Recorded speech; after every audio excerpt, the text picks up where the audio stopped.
Cobra সাহস দিয়েছেন। সাহস দেওয়ার পর উনি বাহিরে যা বলতেছে, খালি তো ডাকাডাকি করো, কিছুতে করো না।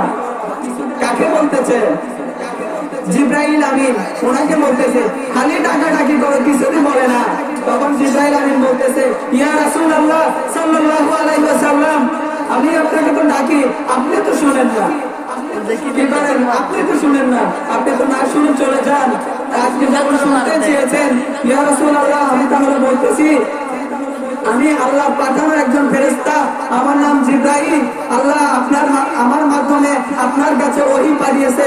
ইয়া রাসূলুল্লাহ, আপনি যদি শুনতে চান আমি আপনাকে শোনাই দিতে পারি। আপনি কি শুনবেন?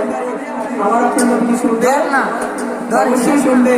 কেন? আমার আপনার নবী উনি আর একটা দুটা নবীর মতো নয়, যিনি নবীদের সরদার, সরদারে আলম, দো জাহানের বাদশা।